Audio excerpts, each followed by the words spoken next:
زنم گفت میره شمال. اما وقتی رفتم خونه پدرم قلبم شکست. هیچ وقت فکر نمی کردم یه تماس ساده بتونه زندگی آدم رو تکون بده. وقتی صدای سارا روی گوشیم اومد و گفت میرم شمال با دوستام چند روز، چیزی تو وجودم تکون خورد. اولش فکر کردم خوبه استراحت کنه، خوش بگذرونه. اما یه حس عجیبی تو دلم افتاد که نمیدونستم چیه. همیشه کنارم بود. از روزای اول دانشگاه که همدیگر رو دیدیم تا وقتی که ازدواج کردیم و این خونه رو ساختیم. سارا اون دختر شیرین و خنده رویی بود که قلبم رو از همون نگاه اول گرفت. روزای عاشقانمون، خنده های بدون دلیل، دعواهای کوچیک و آشتیهای پرشور، همه مثل فیلمی که نمیخوای تموم بشه تو ذهنم مرور میشد. اون روز وقتی خونه پدرم قدم گذاشتم، حس کردم یه جوری دنیا متوقف شده. بوی آشنا، صدای آروم خونه، همه چیز درست به نظر می رسید تا وقتی نگام به ماشینش افتاد. همون ماشینی که همیشه باهاش رفت و آمد داشتیم پارک شده بود جلوی در. قلبم یه ضربه محکم خورد. یه حس سرد و سنگینی که نمیدونستم از کجاست. قدم هم آهسته شد. نمیدونستم وارد خونه بشم یا نه. اما کنجکاویم بیشتر از ترس بود. وقتی در خونه رو باز کردم، چیزی دیدم که حتی تصورش رو هم نمی کردم. نمیتونم بگم دقیق چی بود، ولی حسی قلبم رو تا ته شکست. اون لحظه هیچ صدایی از من در نیومد. فقط یه سکوت مرگ آور بود که همه ی وجودم رو پر کرده بود. چیزی که اونجا فهمیدم مثل یه بوی تلخ که آروم وارد خونه میشه و همه چیزو خراب میکنه. زندگی ما رو تغییر داد. هنوزم ذهنم پر از سواله. چطور ممکنه کسی که عاشقش بودم انقدر راز پنهان داشته باشه؟ نشستم روی کاناپه، دستامو گرفتم روی صورتم و فقط به همه خاطراتمون فکر کردم. خنده ها، بغض ها، قول هایی که داده بودیم، همه انگار یه افسانه بودند که ناگهان از هم پاشیده شدند. قلبم درد می کرد. نمیدونستم قدم بعدی چیه. این تازه شروع داستانی که هر لحظش میتونه زندگیم رو تکون بده. روزای آینده، تصمیم ها و حقیقت هایی که باهاش روبرو میشم همه چیزو عوض میکنه. همیشه وقتی به سارا فکر میکنم اولین چیزی که یادم میاد خنده های بی دلیلش بود. اون خنده ها که حتی وقتی روزم خراب بود میتونست همه چیزو عوض کنه. از همون روزای دانشگاه که همدیگر رو دیدیم یه چیزی بینمون بود که نمیتونستیم نادیده بگیریم. نگاه ها، حرف های بی پرده و اون حس آرامش که وقتی کنار هم بودیم هیچ چیزی نمیتونست اونو خراب کنه. بعد از چند سال دوست داشتن ازدواج کردیم. روزای اول زندگی مشترک مثل یه خواب شیرین بود. صبحها با بوی قهوه و صدای خنده سارا بیدار می شدم. شبها قبل از خواب دستاشو می گرفتم و ازش می پرسیدم امروز چه چیز خوبی برات اتفاق افتاد؟ و اون با همون صدای ملایم و گرمش جواب می داد همه چیز خوبه وقتی تو کنارمی. خاطرات کوچیک اما پر از معنا همیشه برام مهم بودن. وقتی با هم خرید می رفتیم، حتی یه چیز ساده مثل انتخاب میوه تبدیل به یه بازی کوچیک و پر از خنده می شد. وقتی بارون می اومد با هم زیر یه چتر راه می رفتیم و هر قطره یه بارون انگار خاطرات جدیدی می ساخت. همه این لحظات باعث شده بود که قلبم بهش عادت کنه. به اون خنده ها، نگاه ها و اون آرامش مطلق. اما نه فقط خوشی ها، حتی دعواهای کوچیک بود هم برام شیرین بودن. وقتی با هم بحث می کردیم، آخرش همیشه یه آشتی گرم و پر از بغل و خنده بود. حتی وقتی عصبی بودم، یه نگاهش کافی بود تا آروم شم. اعتماد بینمون عمیق و کامل بود و همیشه فکر می کردم هیچ چیزی نمیتونه این اعتماد و عشق رو خراب کنه. شبای بلند زمستون وقتی کنار هم روی کاناپه می نشستیم و چای می خوردیم، اون حس امنیت و آرامش به قلبم نفوذ می کرد. همیشه می گفتم سارا، تو تنها کسی هستی که میتونم دنیا رو باهاش تقسیم کنم. و اون با لبخندش جواب میداد همیشه کنارتم، همیشه. حالا که بهش فکر میکنم انگار همه اون روزا با رنگ و بوی خاص خودشون جلوی چشمم رژه میرند. هر خنده، هر لمس، هر قول کوچیکی که بهم داده بود یه قطعه از دنیای من بود و هنوز هم اون حس عاشقانه مثل یه سایه روی قلبم سنگینی میکنه. ولی همین خاطرات همون چیزی هستند که باعث میشن وقتی وارد خونه پدرم شدم و اون نشانه ها رو دیدم، ضربان قلبم 2 برابر بشه. چون وقتی به گذشته نگاه میکنم میفهمم چقدر اعتماد کردم. حالا اون اعتماد به یه حس ناباوری و درد عمیق تبدیل شد. این خاطرات مثل یه تناب نازک بین گذشته و حال منو به جلو کشید تا حقیقت رو ببینم. حقیقتی که حتی تصورش رو هم نمی کردم. باعث شد حس کنم تمام زندگی و قلبم در خطره. چند روز بعد از تماس سارا یه چیزایی شروع شد که حسشون بهم میگفت همه چیز اون طوری که به نظر میاد نیست.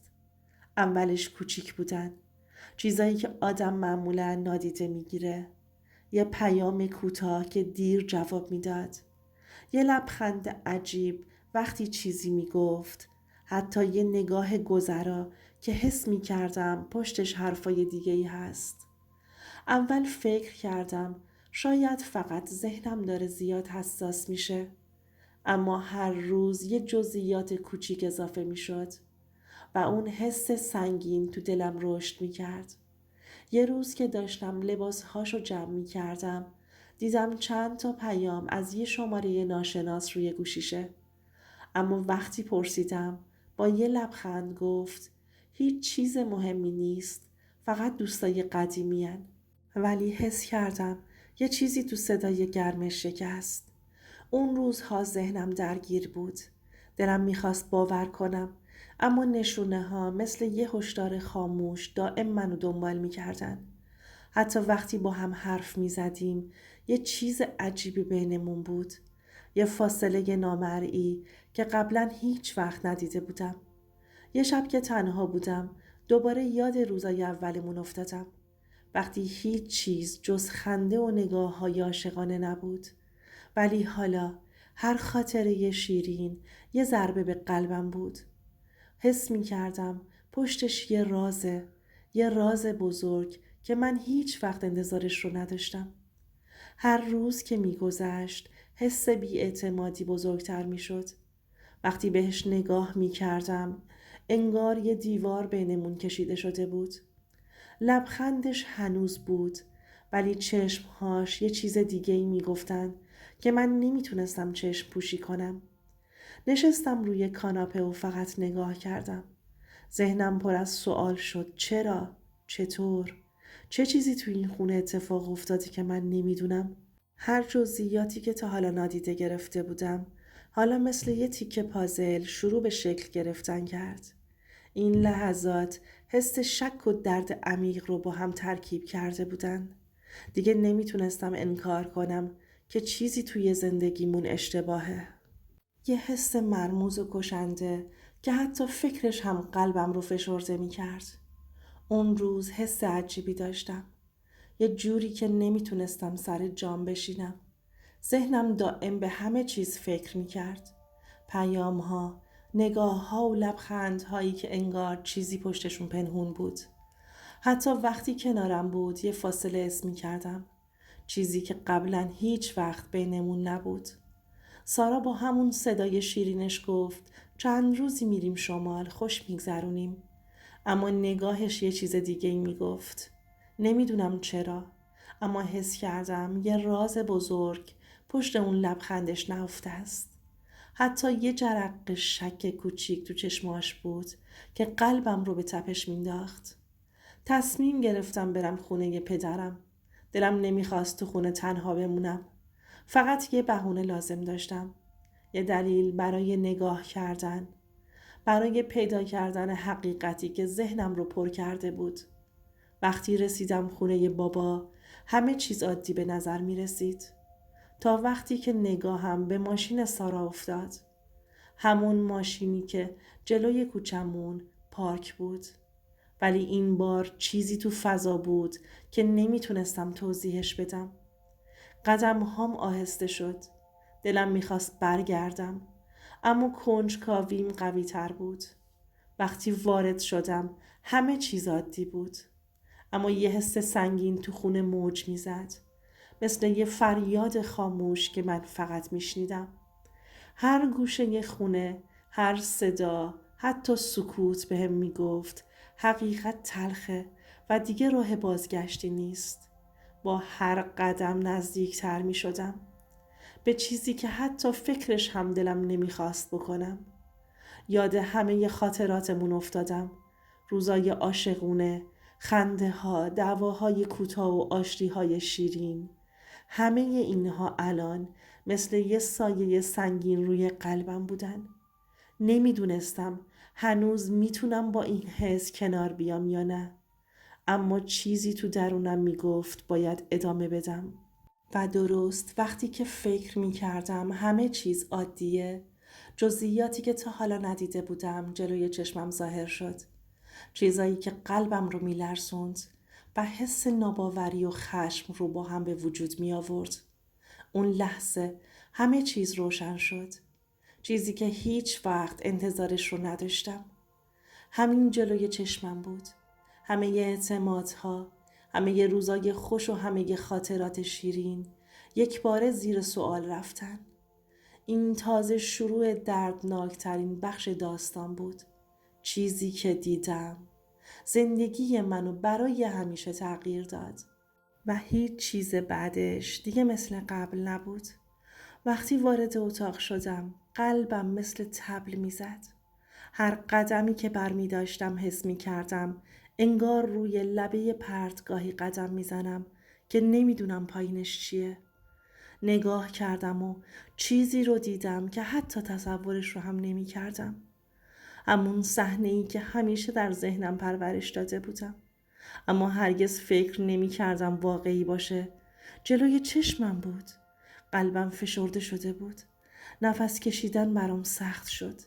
احساس کردم دنیا روی سرم خراب شده. همسرم با پدرم. تمام خاطرات شیرینمون، روزای عاشقانه، لبخندها و دلگرمیها انگار به یک باره توی یه لحظه بی‌ارزش شدن. نمیدونستم بخندم یا گریه کنم. فریاد بزنم یا فرار کنم. فقط ایستادم و نگاه کردم. حس کردم چیزی که بهش اعتماد کرده بودم مثل خاک زیر پام فرو ریخت. چشام پر از اشک شده بود. اما این اشک ها مثل آبی بود که روی زخم های تازه می ریخت. ذهنم پر از سوال بود. چطور ممکنه؟ با پدرم؟ چرا؟ چه چیزی باعث شد؟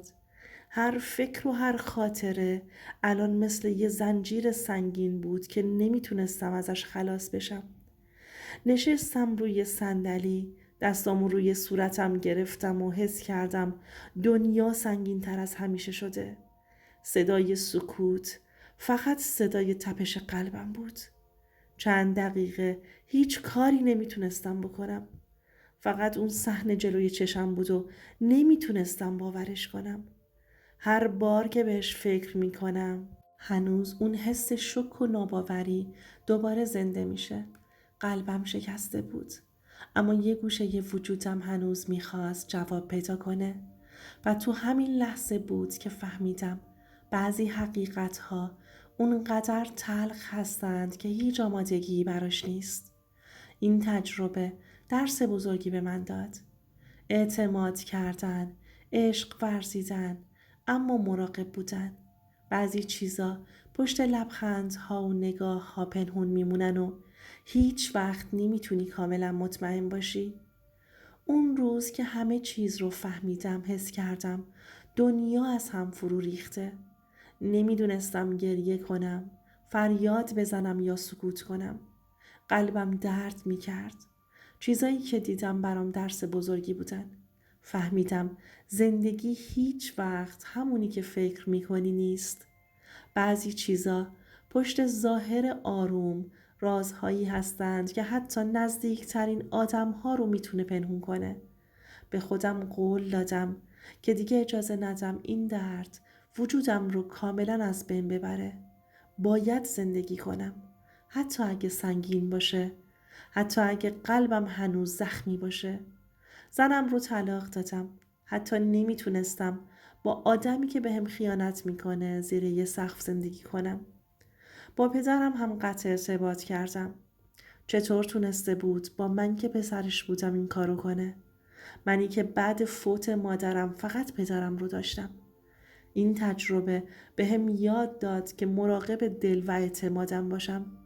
هیچ وقت بدون دلیل کامل به کسی اعتماد مطلق نکنم. دوست دارم یه نصیحت واقعی به شما هم بکنم. هر چقدر هم عاشق باشی، هر چقدر هم به کسی اعتماد داشته باشی، همیشه چشمت رو باز نگه دار.